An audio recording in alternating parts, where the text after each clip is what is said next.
पुरी विराजत राजत रजनी, रानी कहई विलो कहूँ सजनी। सुंदर वधुन सासुलई सोई, फणिपति जनाओ सिरमणि उर्गोई। उस रात में अयोध्यापुरी बड़ी शोभायमान लग रही थी। सुंदर बहुओं को सांस लेकर सो गई।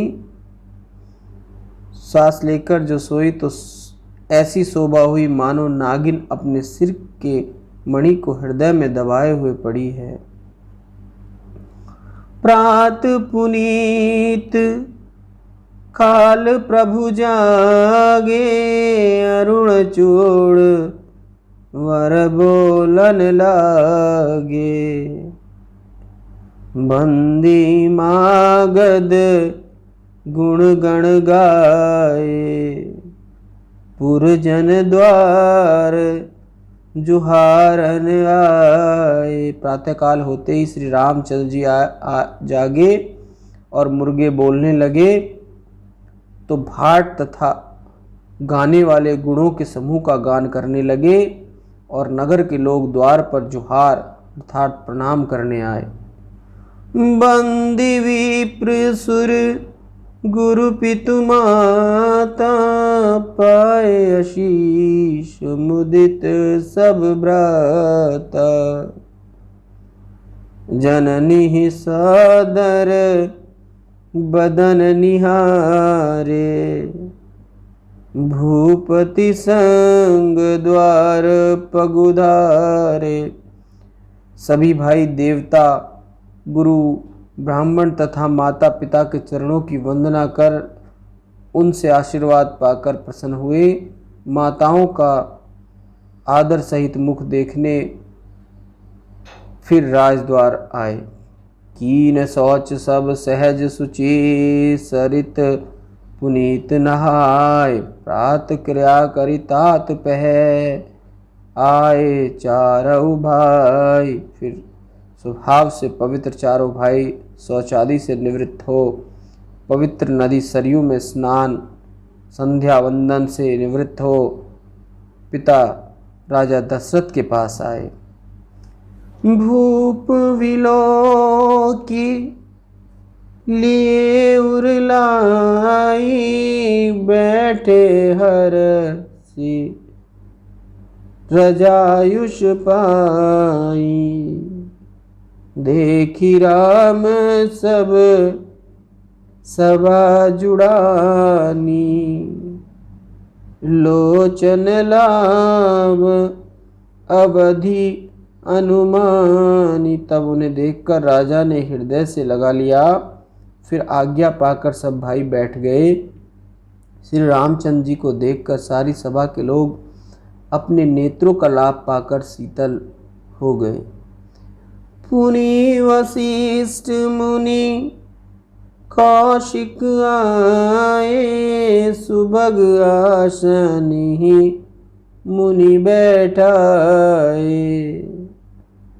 सुतन समेत पूजी पगलाए, निरखी राम दऊ उर अनुरागे।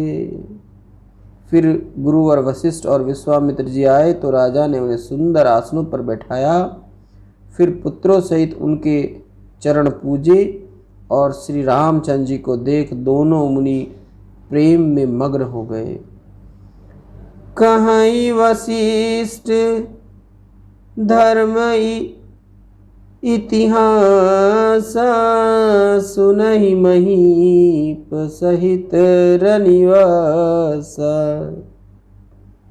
मुनि मन अगम गाधि सुत करणी, मुदित वशिष्ठ विपुल विधिवरणी। तब वशिष्ठ जी धर्मशास्त्र और पुराणों की कथा कहने लगे, जिसको श्रीनिवास सहित राजा दशरथ सुनने लगे। उन्होंने विश्वामित्र के तप की वह चर्चा की जो मुनियों के भी मन को अगम है। बोले वाम देव सब साची, कीरति कलित लोक तिहुमाची। सुनियानंद भयउ सब काहू, राम लक्षण उर अधिक उछाहू। वामदेव जी ने कहा सब सत्य है, इनकी सुंदर कीर्ति तीनों लोकों में विख्यात हो गई है। यह सुनकर सबको आनंद हो गया। राम और लक्ष्मण के हृदय में तो अधिक उत्साह हुआ। मंगल मोद उछाहनित जाय दिवस इहि भांति, उमंगी अवध आनंद भरी अधिक अधिक अधिकाति। इस प्रकार नित्य आनंद मंगलोत्सव में दिन व्यतीत होते गए। अयोध्यापुरी आनंद के प्रवास से उमड़ गई और आनंद अधिकाधिक बढ़ता गया। सुदिन सोधी कर कंकण छोरे, मंगल मोद विनोद न थोरे। नित नव सुख सुर देखी सिहाही, अवध जन्म या चही विधि पाही। फिर एक अच्छा दिन शोध करके कंकड़ छोड़े गए और नित्य ही उस नवीन सुख को देखकर देवता सिहाने लगे और अयोध्या में अपना जन्म पाने के लिए ब्रह्मा से याचना करने लगे। विश्वामित्र चलन नित चैहि, राम सप्रेम विनय बस रही। दिन दिन सतगुण भूपति भाहु, देखी सराह महामुनि राऊ। विश्वामित्र जी नित्य चलना चाहते, परंतु श्री रामचंद्र जी के प्रेम और विनय वश रह जाते। प्रतिदिन राजा दशरथ सैकड़ों प्रकार से 100 गुना सम्मान करते और विश्वामित्र प्रशंसा करते थे। मांगत विदा राउ अनुरागे, सुनत समेत ठाड़ भयागे। नाथ सकल संपदा तुम्हारी, मैं सेवक समेत सुत नारी। जब विश्वामित्र जी ने चलने के लिए अंतिम आज्ञा मांगी तो पुत्रों सहित राजा ने कहा, हे नाथ, यह सारी संपदा आपकी है और मैं स्त्री तथा पुत्र सहित आपका सेवक हूँ। करव सदा लरिकन पर छोहूँ, दशरथ दर्शन देत रहब पुनि मोहू।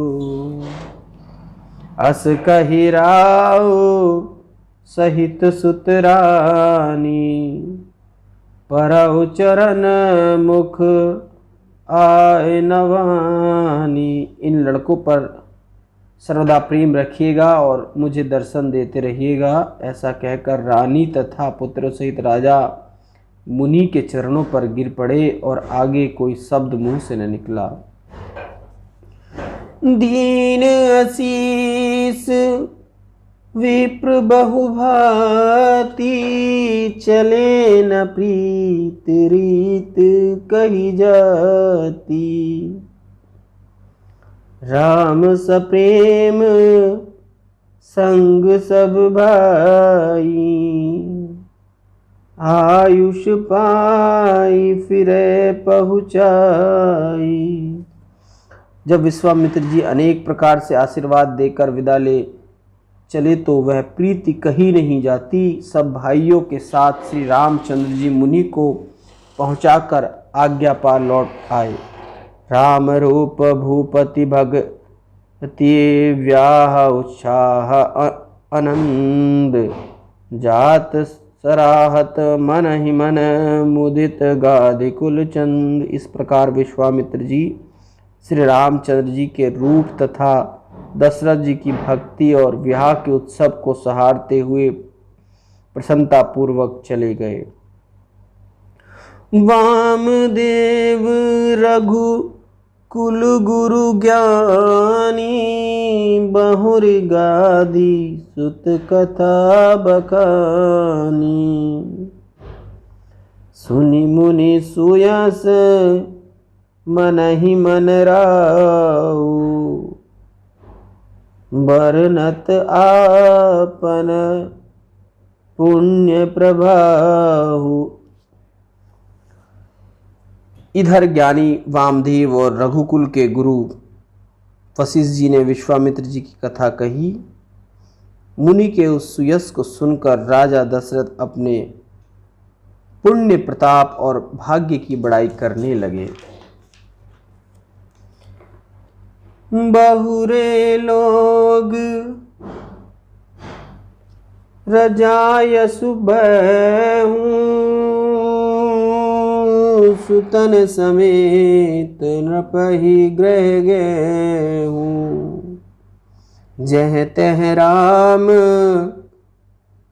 विवाह यस गावा सुयस पुनीत लोक तिहु छाया। फिर राजा ने सबको जाने की आज्ञा दी तो लोग चले और स्वयं राजा भी अपने पुत्र सहित घर आए। जहाँ तहाँ लोग रामचंद्र जी के विवाह का यशोगान करने लगे। उनका पुनीत यश तीनों लोकों में छा गया। हाय राम ब्याही घर जब ते बसे आनंद अवध सब तब ते। प्रभु विवाह जयस भय बहु छाहु सकहि न वर्णि गिरा अहिनाहु।